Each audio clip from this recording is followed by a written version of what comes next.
What up, Crypto Warriors? It's Ultra Crypto back at it again. Today is Thursday, March 5th, 2020.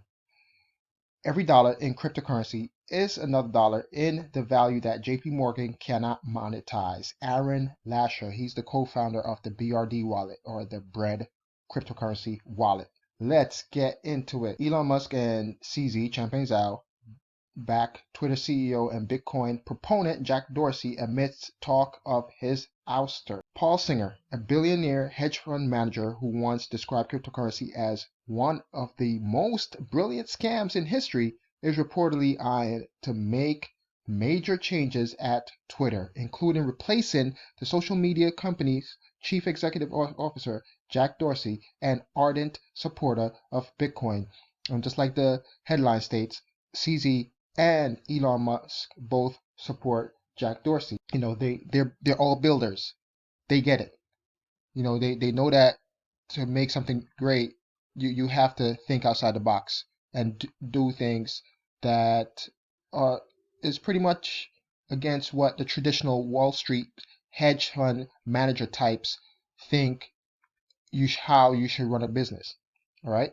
They're all builders and obviously all billionaires, and they know how to run companies. So they get it. And they started the hashtag #WeBackJack, his employees at Twitter and Cash App probably all back him, and they started this hashtag campaign to show their support for their boss. All right, so yeah, he doesn't get it. This hedge fund type guy just wants to go in there, streamline things, so to speak, and make things a lot more lean. And with Jack being a proponent of Bitcoin, and a strong proponent of Bitcoin, and very public about Bitcoin, and then this guy is against Bitcoin, it goes to show that it may be personal for him. I don't think Jack's going anywhere. Next, this cryptocurrency Goliath now holds 277,000 Bitcoin, worth $2.8 billion, has Grayscale proved Wall Street wants crypto. The firm offers crypto exposure through its Bitcoin-backed flagship product, the Grayscale Bitcoin Trust, GBTC. It also offers altcoin trusts, including Ethereum, XRP, Bitcoin Cash, Litecoin, Stellar, Zcash, Ethereum Classic, and Horizon. I haven't heard of that last one. I'm going to have to look them up and see what's up. But it's giving a chart here and showing you all the different cryptocurrency trusts that they offer at Grayscale.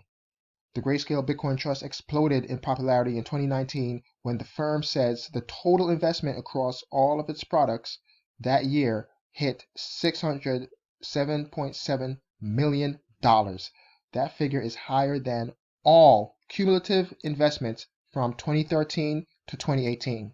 So from the previous 5 years, or previous 6 years, cumulatively, 2019 beat them. All right. People are coming in. The institutions are coming in, and they're investing in Bitcoin. People are starting to see that Bitcoin and crypto is the wave of the future. It's a good way to hedge your bets against the traditional markets and the whims of the central banks printing money at will. All right.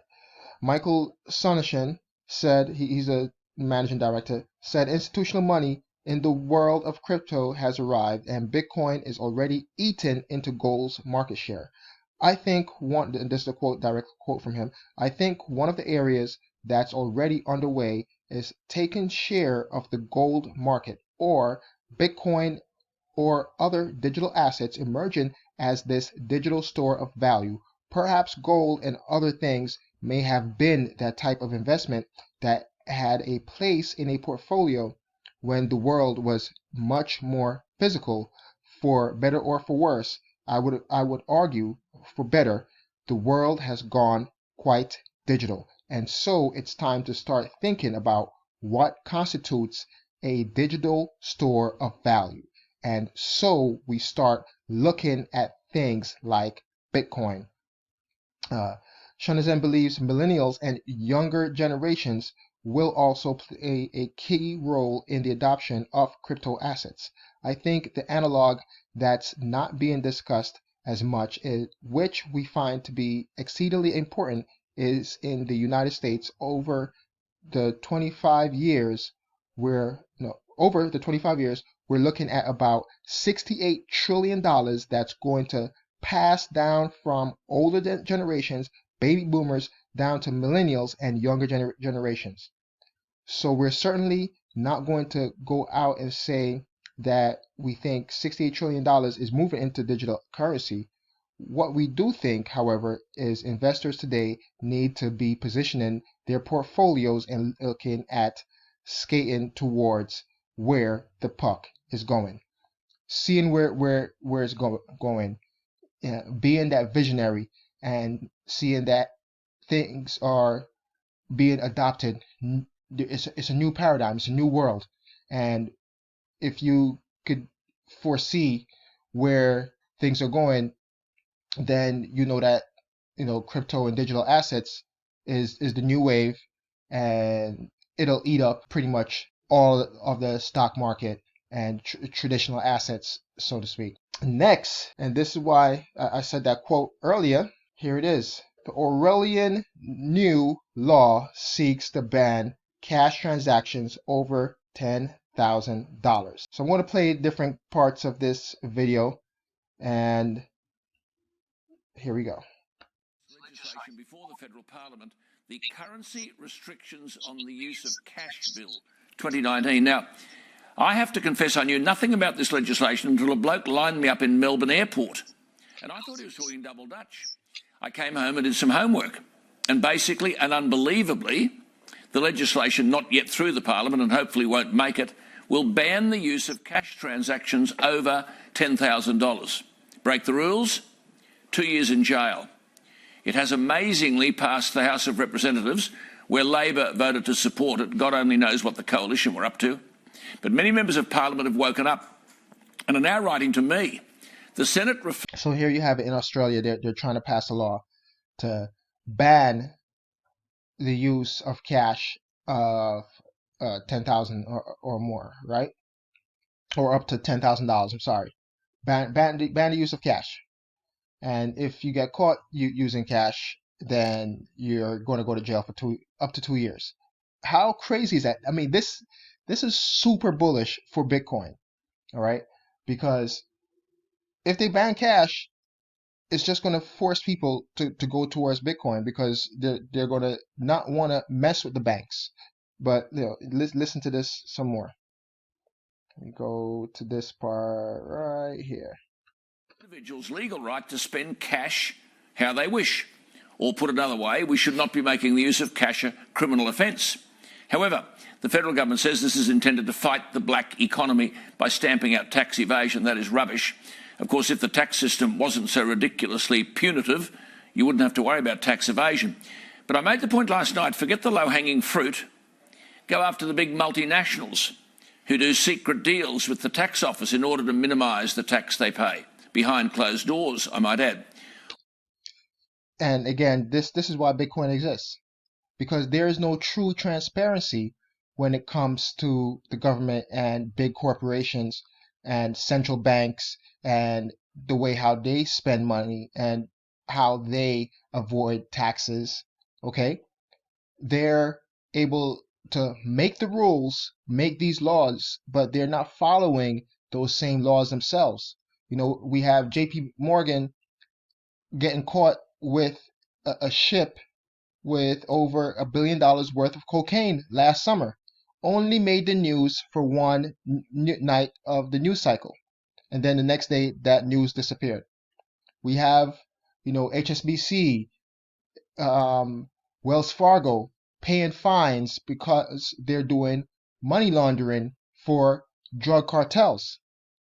What is it? Not Bank of America, but yeah, them too. All of them. JP Morgan, they all pay fines for cheating their customers and also laundering money for drug cartels, saying that that's the reason why they need to track what we're doing and things of that nature. but they're the ones that are doing all the wrong things. They're not following the rules. They're making the rules, but they're not following those said rules themselves. We'll have a look at outfits like this company Atlassian. And this bloke, Cannon Brooks, who seems to have an opinion on everything, that company reportedly earns $1 billion in revenue, but is reportedly structured to pay no corporate tax in Australia. If that's true, that is a disgrace. Yeah, well, however, listen to this. Since last night's discussion, one issue we touched lightly on has emerged of real concern. And this is the question of negative interest rates. Negative interest rates. That is, you put your money with the bank and they pay you interest, as we sit now. But interest rates are almost zero.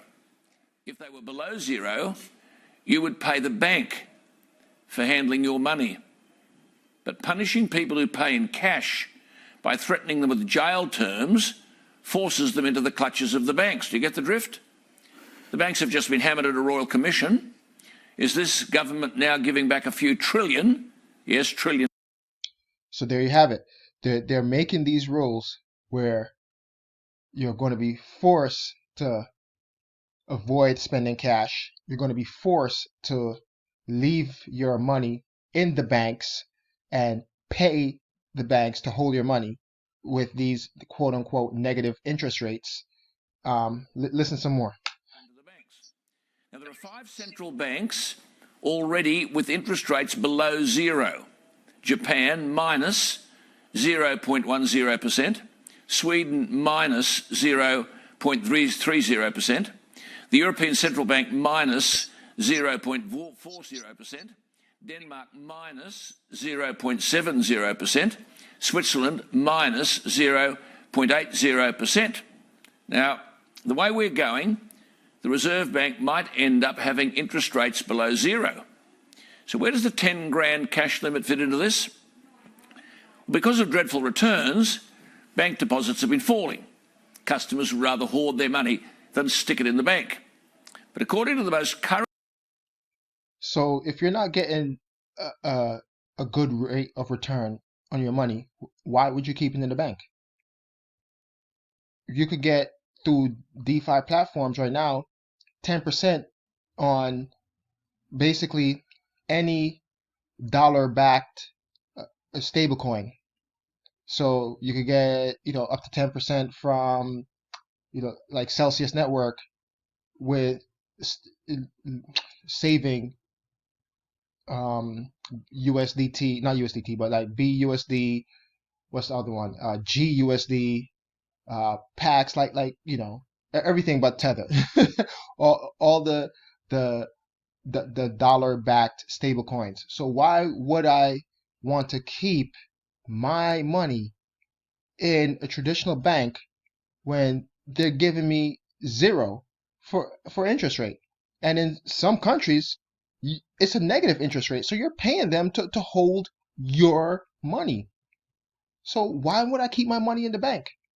So they're going to force people now to keep their money in the bank, and this is what they're trying to do in Australia. The law didn't pass yet, but that's what they were attempting to do. Let's continue. Data available. This is terrifying. As at the 28th of February, total bank deposits were $2.12 trillion. Stay with me for the math, as the Americans would say. When an economy has interest rates below zero, the banks are offering their deposit customers interest rates below zero. So a negative interest rate of, say, minus 0.25% means you would be paying the banks. And at minus 25% on $2.1 trillion, we would be paying the banks $5.304 billion just to hold our money in a bank account. So if you restrict the amount of cash that can be spent to 10,000, fearing jail, customers would be less likely to hoard cash. Because if the bank were to tell you it'd cost you a couple of $1,000s a year to maintain your bank account, you'd go and tell the bank to shove it. As Malcolm Fraser said, you'd put your money under the bed. But this legislation is designed to drive people to the banks. Welcome, as one of my listeners said, to the Orwellian state of Australia. As another of my listeners said, my spending discretion as a large tax-paying Australian should be my personal freedom. Stop eroding the freedom of quiet, hard-working Australians. No one politician, said this listener I know, could run my business, but here they are running the country with further intrusion into our freedom and privacy. Well, Matt Barry wrote to me today.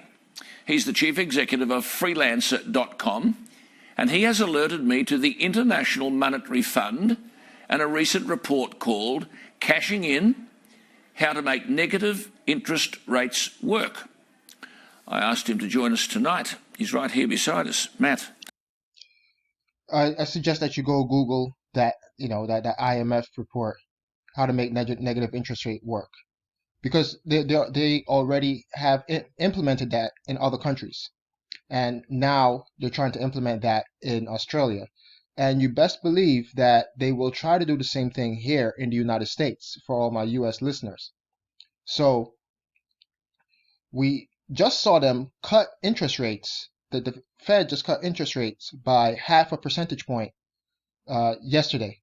They cut it by 0.5 percentage point, and now we have interest rates of 1.25%. And the only room we have to go is down to zero. So they're cutting interest rate to stimulate the economy, so to speak. And the last time they cut interest rates that high of 0.5% was right before the financial crisis of 2008. Now they're cutting interest rates again. They just did it. And what does that mean? Is there another financial crisis on the horizon? Who knows? I don't know. But all the evidence is pointing towards that. And what does that mean? In my eyes, I think that means that it's only going to get worse from here. So exit the system. Leave the matrix. Do not keep your money in US dollars or Australian dollars or fiat, period. Get out of the system. Every dollar that you take out and you put in cryptocurrency is one less dollar that JP Morgan and those cronies, those crony capitalists have to spend and, invest with. And I'm throwing up air quotes here. Okay? So they have this thing written out already. They have a plan. They already have a plan. The IMF, the International Monetary Fund, they already have a plan for having negative interest rates work. And one of those ways to do that is to have whatever country come up with a new law stating that you can't spend over $10,000. They're putting a cap on your spending, and you have to keep your money in the bank, and you have to use their digital currency. You can't use cash. So why bother to do that? Just get out of the system and use cryptocurrencies. Every opportunity I get, and again, this is not financial advice, but I'm just speaking here. Every opportunity I get, I take it to get out of the system. I don't want to be a part of a system where they're forcing me to use these banks that aren't transparent, to use these banks that help to write the laws and then don't follow the laws themselves. So I'm gonna leave a link to this video. It's a must watch. By the way, I gotta give credit to Altcoin Daily. Give those guys a follow if you haven't been watching them. But this is where I picked this video up from first. And let's have a discussion, man. Let's have a discussion in the comment section below. What are your thoughts on Australians being forced towards the bank, having a cap on how much money they can spend? It's like they're children. We have Big Daddy government telling them what to do and what not to do. And you better believe that it can happen here, because if it's already written for the International Monetary Fund, international being the key word there, all these other governments, all these central banks have a plan to push us towards that system, where we're being forced to keep our monies in the bank and have these negative interest rates. And you see that over 5 countries, or 5 countries currently have negative interest rates. And right now in the United States, we have a 1.25% interest rate. And it's only going to get lower the more things start to get worse. The more this bubble start to burst, the more cracks start to reveal the shady system that they have set up. All right. It's your boy, Sergeant Crypto. This is one of my longer videos, and I'm sorry, but I have to get it out there. Thanks for watching. Smash the likes, hit that subscribe button, notification bell, and let's discuss it, man. Buy Bitcoin. And I'm out. Peace.